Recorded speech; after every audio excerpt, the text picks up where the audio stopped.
Subscribe, like and share Cosmo Academia. Bharat में jail सुधारों का मुद्दा हमेशा से ही चर्चा का विषय रहा है। जेलों की स्थिति, कैदियों के अधिकार और सुधार की प्रक्रिया पर समय समय पर सवाल उठते रहे हैं। 3 अक्टूबर 2024 को सुप्रीम कोर्ट के एक ऐतिहासिक फैसले ने इस बहस को एक नया मोड़ दिया। इस फैसले ने जेल सुधारों की दिशा में एक महत्वपूर्ण कदम उठाया है, जो आने वाले समय में जेलों की स्थिति को बेहतर बनाने में सहायक हो सकता है। कोर्ट ने अपने फैसले में जेलों में व्याप्त जातिगत भेदभाव और आदतन अपराधियों की समस्या पर गंभीर चिंता व्यक्त की। यह समस्या न केवल कैदियों के अधिकारों का उल्लंघन करती है, बल्कि समाज में असमानता और अन्याय को भी बढ़ावा देती है। न्यायालय ने कहा कि जेलें सुधार गृह होने चाहिए, न कि यातना शिविर। जेलों का उद्देश्य केवल सजा देना नहीं, बल्कि कैदियों का पुनर्वास और समाज में उनकी पुनर्स्थापना भी होना चाहिए। जेलों में बंद कैदियों के भी मौलिक अधिकार होते हैं और उन्हें सम्मान के साथ जीने का अधिकार है। यह अधिकार उन्हें एक बेहतर जीवन जीने और समाज में पुनः स्थापित होने का अवसर प्रदान करता है। इस फैसले के बाद गृह मंत्रालय ने जेल नियमावली 2016 और मॉडल जेल और सुधार सेवा अधिनियम 2023 में कई महत्वपूर्ण बदलाव किए हैं। इन बदलावों का उद्देश्य जेलों में सुधार की प्रक्रिया को तेज करना और कैदियों के अधिकारों की रक्षा करना है। ये संशोधन जेलों में समानता, मानवीय गरिमा और न्याय सुनिश्चित करने की दिशा में एक महत्वपूर्ण कदम है।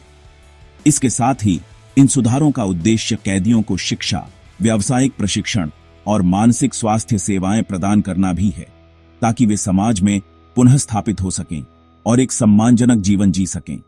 जेल सुधारों की इस प्रक्रिया में समाज की भी महत्वपूर्ण भूमिका है। हमें यह समझना होगा कि कैदी भी हमारे समाज का हिस्सा है और उन्हें एक दूसरा मौका देने की आवश्यकता है। समाज की भागीदारी और समर्थन से ही हम एक न्यायपूर्ण और समान समाज का निर्माण कर सकते हैं। सुप्रीम कोर्ट का यह फैसला और इसके बाद किए गए सुधार भारतीय जेल प्रणाली में एक नई शुरुआत का संकेत है। यह समय है कि हम सभी मिलकर इन सुधारों को सफल बनाएं और एक बेहतर समाज का निर्माण करें। Subscribe, like and share Cosmo Academia. Bharatiya Samaj में जाति व्यवस्था एक ऐतिहासिक सच्चाई है। यह व्यवस्था सदियों से चली आ रही है और हमारे समाज के ताने बाने में गहराई से बसी हुई है। सदियों से चली आ रही इस प्रथा ने देश को अंदर तक खोखला कर दिया है। यह न केवल सामाजिक असमानता को बढ़ावा देती है, बल्कि हमारे समाज के विकास में भी बाधा डालती है। जेल भी इस सामाजिक बुराई से अछूते नहीं है। जेलें, जो सुधार गृह के रूप में कार्य करने के लिए बनाई गई हैं, वहां भी जाति व्यवस्था का प्रभाव देखा जा सकता है।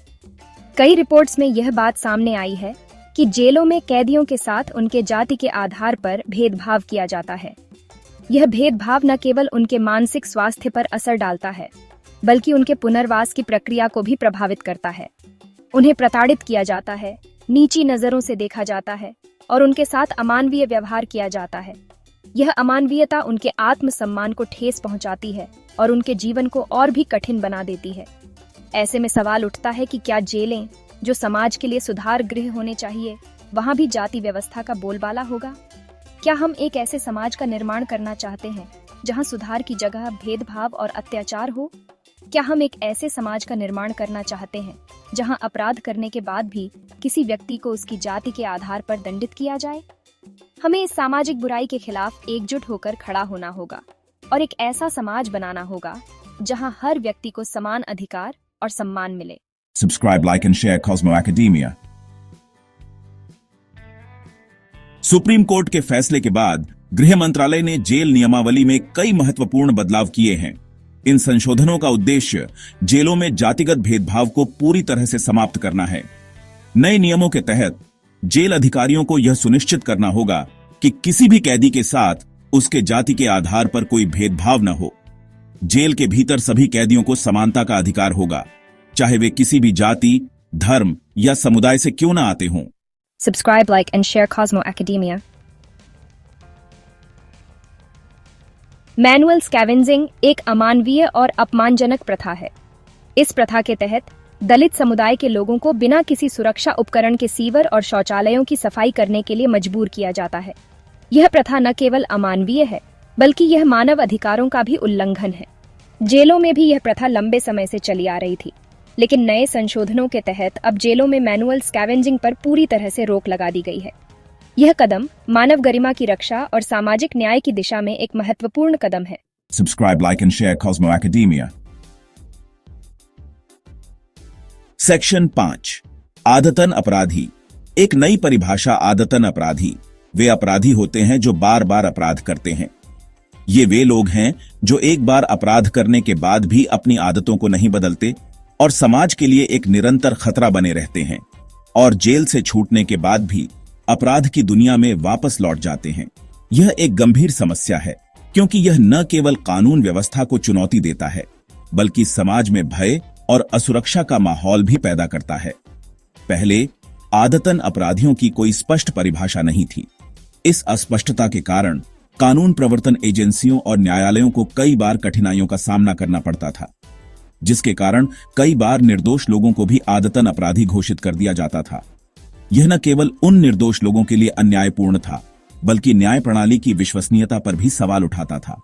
नए संशोधनों के तहत आदतन अपराधी की एक स्पष्ट परिभाषा दी गई है। अब कानून में स्पष्ट रूप से यह निर्धारित किया गया है कि कौन व्यक्ति आदतन अपराधी माना जाएगा। अब केवल उन्हीं अपराधियों को आदतन अपराधी घोषित किया जाएगा। यह परिभाषा उन अपराधियों पर लागू होगी जो बार बार गंभीर अपराधों में लिप्त पाए जाते हैं। यह संशोधन न केवल न्याय प्रणाली को अधिक प्रभावी बनाएगा बल्कि निर्दोष लोगों को गलत तरीके से आदतन अपराधी घोषित होने से भी बचाएगा और जिनके बार बार अपराध करने की संभावना होती है। इस नई परिभाषा के साथ कानून प्रवर्तन एजेंसियों को अपराधियों को पहचानने और उन्हें न्याय के कटघरे में लाने में अधिक सटीकता और प्रभावशीलता मिलेगी। Subscribe, like and share Cosmo academia. Section 6 मानकीकरण का महत्व, न्याय और निष्पक्षता। जेल नियमावली में किए गए संशोधन मानकीकरण की दिशा में एक महत्वपूर्ण कदम है। पहले अलग अलग राज्यों में जेलों के नियम अलग अलग होते थे, जिसके कारण कई बार भेदभाव और अन्याय की स्थिति पैदा हो जाती थी। नए संशोधनों के तहत पूरे देश में जेलों के लिए एक समान नियम लागू होंगे। यह कदम न्याय और निष्पक्षता सुनिश्चित करने में मदद करेगा और साथ ही यह भी सुनिश्चित करेगा कि सभी कैदियों के साथ समान व्यवहार किया जाए।